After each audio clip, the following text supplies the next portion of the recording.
We're going to evaluate the filters that we have from our mom. So make sure you have a pen and your workbook handy. We're going to rank the memories that you have of the following experiences with your mother on a scale from 1 to 5. 1 being negative and 5 being positive.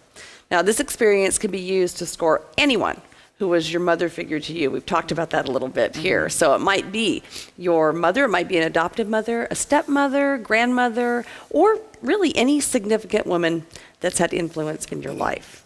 All right, so let's start. I'm going to write down my answers. We're writing down ours along with you. Remember, 1 to 5, 1 negative, 5 being as positive as you can go. Mother's presence. Was your mom able to be with you physically while you were growing up? Write down your answer. Point B, mother's cooking. Was your mom a good cook? Did she cook often?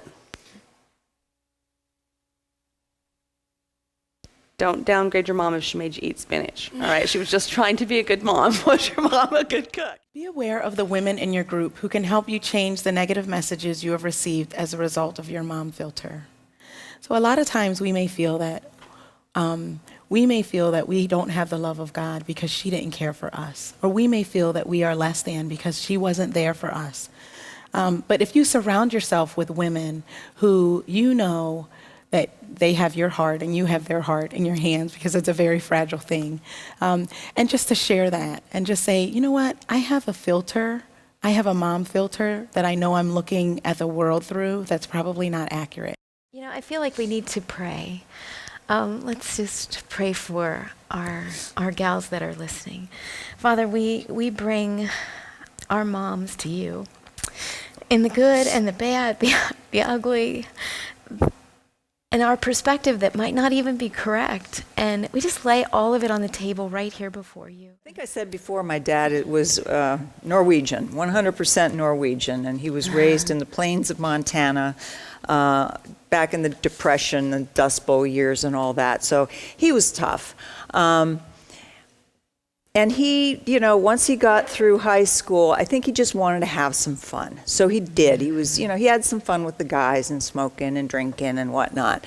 And then God got a hold of his life. And something about Swedes and Norwegians is they're stubborn, okay? So the minute he made that commitment, he developed his, I'm looking here, he chose his life principles well. He developed his life principles and never wavered, just carried them through. Went up and became a missionary up in Canada.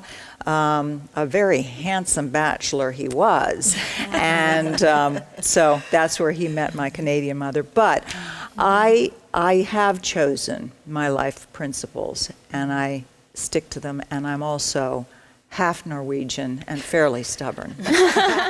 Another thing that my dad did is he introduced me to the world of writing and journalism by having, our last name was Sebastian, and we had the Sebastian Exchange, which was a national collector's newsletter type thing, and he nurtured me, and he had me take lessons in writing, and that was the beginning of all the books that I've written. You know, and when you look back and you see how God has brought you along, it's, you know, I wouldn't be the person I am without my father and my mother. Yeah. Also, my dad, one thing that I get from him is he can talk to just about anybody. And I'm kind of like that too. Go into a room and I'll just talk, you know, I don't know you from a can of paint, and I'll just, hey, how are you? You know, and I don't have to test the waters at all. And he's like that too. And he's just well versed in a lot of things, so he could strike up a conversation about anything just to, you know, make somebody else feel at ease. So I'm really thankful that, you know, the beginning part of my life with him wasn't good, but God has made up for it, and it's made me very, very thankful.